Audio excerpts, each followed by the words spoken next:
Let's go there. Influencers now that try to tell kids nowadays use steroids and stuff like that. Okay, so the other part, we're going to get to this a little bit. No, he doesn't say who told him to use steroids. We have never told you to use steroids. Like, who told? You'll see, guys, when we get to that part of the story, the guy's like, oh, just some influencers I said, they call women bitches and hoes and told us to use steroids, but he doesn't say their name, okay? It's really appealing, especially to younger men who are like, well, I'm not sure what masculinity looks like. This guy has a roadmap. And okay, hold on.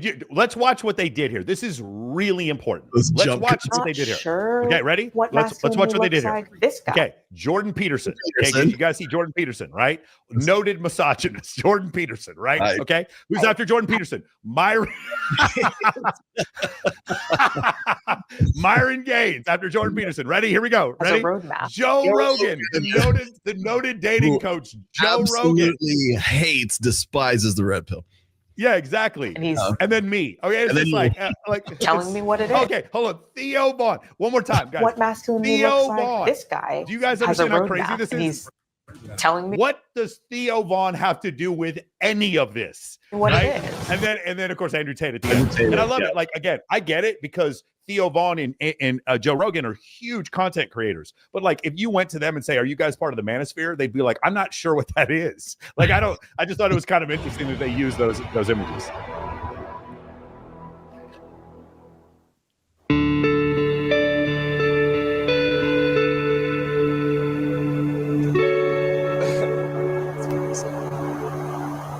Bro, like 3 of my classes, all my electives I'm taking, they're like all underclassmen.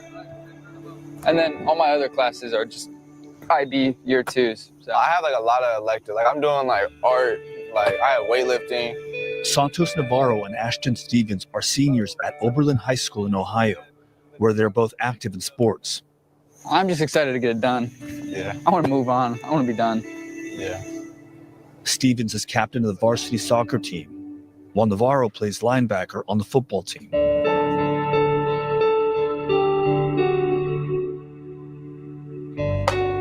Navarro lives with his mother, Rosa, in an apartment near school. He's one of the roughly 20% of minors in the U.S. parented by a single mom. Okay. His parents divorced before he was a year old. Did you know that it was only 20% by a single mom? I had not heard that stat. That seemed a little low to me. Is that correct? I'm not sure. Rollo? Okay. I From don't the have ages 4 to 6, his father was in prison. So I love wearing stuff like this. Like it's literally just like, it's just different. And nobody else is like really wearing stuff like this at school. Like it has like a whole bunch of rhinestones on it.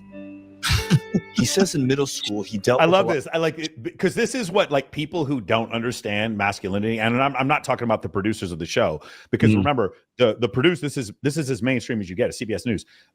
From their standpoint, what does masculinity look like? It's a teenage kid doing bicep curls, right?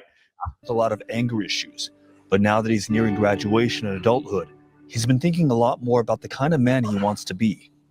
Every person is different, and like every young boy just like gets to decide what man they want to be. And I feel like the type of man that I would want to be is just definitely like dependable and open to the unknown. Navarro's classmate Ashton Stevens is one of the nearly 70% of U.S. minors living in a two-parent household. Again, this is not I had not heard these stats. That seems a little higher than I thought. We got perplexity of this because I don't know. This is United States. This is okay. I'm not saying they're wrong. I had heard these stats were much closer to 60 or 50%. He's an Eagle Scout, skateboarder, and proud brother to two sisters. I keep the boards around just because I like the vibe. Every time I get a board or break it, I'll just throw it on the wall. Steven says he's also spending more time these days thinking about his future. Kind of man I want to be when I get older is a man who gives, a man who is willing to work hard.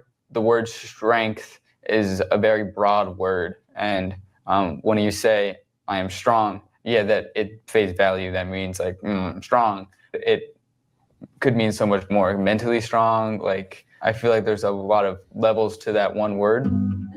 Both Stevens and Navarro's mothers say they are immensely proud of their sons, but share similar concerns about the challenges confronting this generation of boys and men. Society has these stigmas on a man and like the pressures of a man and what a man is. Stevens' mom, Joanna, struggles with how to encourage her son to succeed, an issue she says she doesn't have with her daughters. With girls, you need to make sure that they are, strong. It's easy to say, you need to be strong, you need to be independent, you need to, look after yourself and be in control.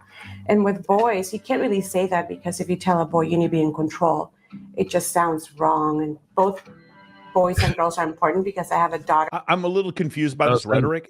Do you understand what she's talking about? You can't tell boys to be in control. I think that's exactly what you have to tell boys to do. Well, I was going to say is what she's saying here is like that. So again, the first thing is this: it's like they were saying he is dealing with anger issues. Okay, what's he angry about? Like we don't get into that kind of stuff. And again, it's all about feelings. There's also this ambiguous, undefined ideal of what masculinity or what manhood ought to be, should or ought to be, and so we call it strong. And like okay, well, what does that entail? What is the idea of being strong? Of course, is like, physically strong, but the thing is like they can't really put their finger on it. And these kids are exactly what I've been talking about in like pretty much all of my books since I started writing, which is we have this ambiguous sort of subjective understanding of what masculinity.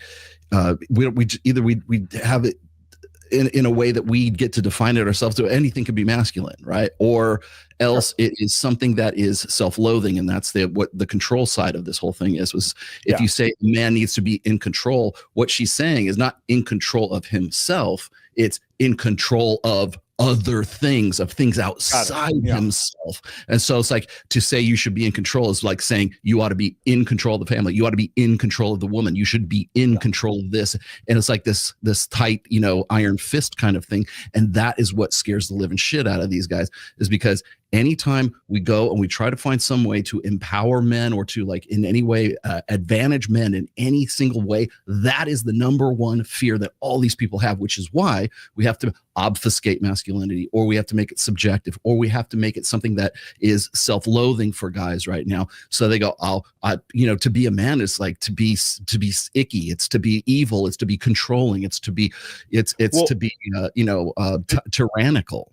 Those are good points, and I think you're going to like this this segment, because there's several people who repeat exactly what you just said. She actually goes over what second wave feminism did, and we'll go over that in just a second here.